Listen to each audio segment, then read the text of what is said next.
சும்மா இருக்க நேரத்தில் இன்டர்நெட் நோண்டிகிட்டு இருக்கப்ப திடீர்னு ஒரு 3 ஹாரர் சுச்சுவேஷன் வந்து பார்த்தேன். ஸோ பார்த்தா உண்மையிலுமே அது ரொம்ப டெரிஃபையிங்காக தான் இருந்துச்சு. சரி, அந்த மாதிரி சுச்சுவேஷனில் நீங்கள் மாட்டினீங்க அப்படின்னா எப்படி ரியாக்ட் பண்ணுவீங்க அப்படிங்கிறத கமெண்ட்டில் சொல்லுங்கள். ஒரு நாள் வீட்டில் தனியாக இருக்கீங்க. அப்போது திடீர்னு ஞாபகம் வருது, அடுத்த நாள் அம்மாவுக்கு பர்த்டே அப்படின்னு. சரி, ஓகே, மணி 11 ஆச்சு, இன்னும் 1 மணி நேரம் தானே, இன்னும் 1 மணி நேரம் வந்து பார்த்தா வெயிட் பண்ணி ஃபோன் பண்ணி ஏன் விஷ் பண்ணக்கூடாது அப்படின்னு சொல்லி வெயிட் பண்ணுறீங்க. வெயிட் பண்ணிகிட்டு இருக்கப்போ திடீர்னு என்ன ஆகுதுன்னா, மணி பார்த்தா 12 ஆகிடுச்சு. சரி, கால் பண்ணுறதுன்னு ஆகிடுச்சு, ஏன் வீடியோ காலே பண்ணி ஹாப்பி பர்த்டே அப்படின்னு சொல்லி விஷ் பண்ணக்கூடாது அப்படின்னு சொல்லிட்டு வீடியோ கால் பண்ணுறீங்க. வீடியோ காலும் அம்மா அட்டன் பண்ணிட்டாங்க. ஆனால் என்னென்னா வழக்கம் போல் இல்லாமல் இந்த டைம் வந்து பார்த்தா ஏதோ ஒரு தூரத்தில் வந்து பார்த்தா அவங்க உட்காந்துருக்காங்க. ஆனால் ஃபோன் வந்து பார்த்தா இங்கே வந்து ஏதோ ட்ரைபோர்ட் ஸ்டாண்டில் நிற்கிற மாதிரி நின்று இருந்திருக்கு. ஸோ தூரத்தில் வந்து பார்த்தா அவங்க உட்காந்துருக்கிறது மட்டும்தான் நம்ம கண்ணுக்கு தெரியுது. ஏன் இது மாதிரி அட்டன் பண்ணியிருக்காங்க, எப்போதும் போல் லைட்டு போட்டு நார்மலாக பேசலாமே அப்படின்னு சொல்லி யோசிச்சுட்டு அம்மான்னு சொல்லி ஒரு 3-4 டைம் கத்துறீங்க. ஆனால் அந்த பக்கத்தில் வந்து எந்த ரெஸ்பான்ஸும் இல்லை. அம்மா அந்த தூரத்துலேயே தான் உட்காந்துருக்காங்க. சரி அப்படின்னு சொல்லி பார்த்தா வீடியோ கொஞ்சம் கொஞ்சமாக ஜூம் போயிட்டே இருக்குது. ஜூம் போகும், நீங்களும் வெயிட் பண்ணுறீங்க, ஏன் இவ்வளோ இதாக இருக்குது, சரி ஏதோ சர்ப்ரைஸ் ஏதோ வச்சுருக்காங்களோ அப்படின்னு நினச்சிட்டு நீங்களும் வெயிட் பண்ணிட்டு இருக்கீங்க. ஒரு 2 செகண்ட் கழித்து கதவை வந்து பார்த்தா யாரோ தட்டுற மாதிரி சவுண்டு கேட்குது. என்ன கதவை யாரோ தட்டுறாங்க, நைட்டு நம்ம தனியாக தானே இருக்கோம், யாரும் நம்ம ரூம்மேட்டு கூட யாரும் கிடையாது அப்படின்னு சொல்லி யோசிச்சுட்டு கதவை திறக்கலான்னு எந்திரிக்கிறீங்க. அப்போ வந்து பார்த்தா திடீர்னு வெளியிலேருந்து வர வாய்ஸு உங்கள் அம்மாவோட வாய்ஸாக இருக்குது.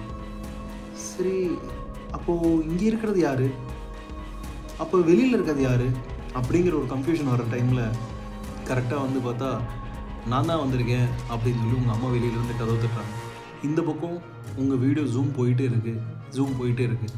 ஸோ ஒரு கட்டத்தில் என்ன ஆகுது அப்படின்னா, அந்த பக்கம் கதவு தட்டுறது ரொம்ப ஹார்ஷாக ஆகுது. சவுண்டும் வந்து பார்த்தா ஒரு மாதிரி வியர்டாக இருக்குது.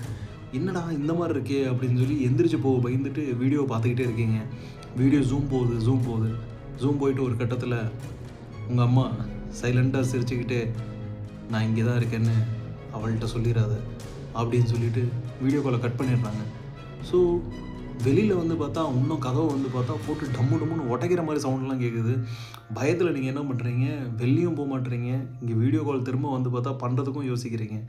இந்த மாதிரி ஒரு சுச்சுவேஷனில் நீங்கள் என்ன பண்ணுவீங்கன்றத கமெண்ட்டில் சொல்லுங்கள். செகண்ட் சுச்சுவேஷன் என்னென்னா, நீங்கள் ஒரு 4 ஃப்ரெண்ட்ஸ் சேர்ந்து வந்து ட்ரெக்கிங் போகிறீங்க. ஒரு அடர்த்தியான டென்ஸான ஒரு ஃபாரஸ்ட்டுக்குள்ளே போகிறீங்க. சாயந்தர நேரம் அப்படிங்கிறனால என்ன ஆகுதுன்னா கொஞ்சம் கொஞ்சமாக இருட்டிகிட்டே வருது.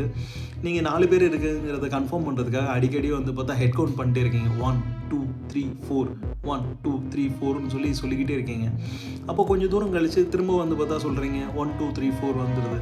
திரும்ப கொஞ்சம் தூரம் கழித்து போகிறீங்க 1 2 3 4 4 பேரும் சொல்லிடுறீங்க. இன்னும் கொஞ்சம் தூரம் உள்ளே போனதுக்கப்புறம் எல்லாம் ஹெட் கவுண்ட் பண்ணுறப்ப 1 2 3 4 சொன்னதுக்கப்புறம் 5 அப்படின்னு சொல்லி சைலண்ட்டாக யாரும் வந்து பார்த்தா காதுகிட்ட வந்து பார்த்தா கத்துற மாதிரி இருக்குது. திரும்பி பார்க்குறீங்க, யாருமே இல்லை. எல்லா ஃப்ரெண்ட்ஸும் வந்து பார்த்தா திடீர்னு ஓட ஆரம்பிச்சிடுறாங்க பயத்தில்.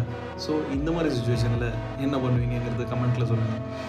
3வது ஒரு சுச்சுவேஷன் என்னென்னா, ரூமில் படுத்துருக்கீங்க, நல்லா ஏசி போட்டு ஜம்முன்னு படுத்துருக்கீங்க. அப்போ வந்து பார்த்தா ஏசிங்கிறனால ரூமில் இருக்க எல்லா பொருளும் வந்து பார்த்தா சில்லுன்னு தான் இருக்கும். அப்போ படுத்துருக்கப்போ ரொம்ப நேரமாக ஃபோன் வைப்ரேட் ஆகிட்டு இருக்க மாதிரி ஒரு ஃபீல் இருக்குது. சரி, உடனே நீங்களும் கையை வச்சு பார்க்குறீங்க ஃபோன் எங்கே இருக்குதுன்னு. ஸ்டாண்டில் வந்து பார்த்தா தேடுறீங்க. தேடிட்டே இருக்கப்போ திடீர்னு வந்து பார்த்தா ஏதோ ஒரு பொருள் கொஞ்சம் ஹீட்டாக ஃபீல் ஆகுது. என்ன அது அப்படின்னு சொல்லி பார்க்குறீங்க. தடவி பார்த்தா ஏதோ முடியெல்லாம் இருக்க மாதிரி இருக்குது. கையில் இருக்க முடி இருக்கும் இல்லையா, அது மாதிரி வந்து பார்த்தா முடியெல்லாம் இருக்க மாதிரி இருக்குது. டப்புன்னு நீங்கள் கை எடுக்கிறீங்க, அதுவும் வேகமாக கை சட்டுன்னு வந்து பார்த்தா எடுத்துருது. உடனே பக்கெட்டு எந்திரிச்சு பயத்தில் வந்து பார்த்தா ரூமை பார்க்குறீங்க. ரூமோட ஏதோ ஒரு கார்னரில் மட்டும் ஒரு உருவம் நிற்கிது. அந்த உருவம் வந்து பார்த்தா ரொம்ப சைலண்ட்டாக அமைதியாக அப்படின்னு நின்றுட்டு இருக்குது. நீங்களும் பார்க்குறீங்க, என்ன இது மாதிரி சைலண்ட்டாக நிற்கிதுன்னு சொல்லி லைட்டு அடிக்கலான்னு சொல்லி தேடினா ஃபோன் எதுவுமே கையில் தட்டப்படல. அப்படியே பார்த்துட்டே இருக்கீங்க. சரி, லைட்டு சுவிட்ச் போடலாம் அப்படின்னு பார்த்தா அந்த உருவத்துக்கு பின்னாடி தான் உங்களோட லைட்டு சுவிட்சும் இருக்குது, அந்த உருவத்துக்கு பின்னாடி தான் உங்களோட கதவும் இருக்குது. ஸோ இந்த மாதிரி சுச்சுவேஷனில் என்ன பண்ணுவீங்கிறத கமெண்ட்டில் சொல்லுங்கள்.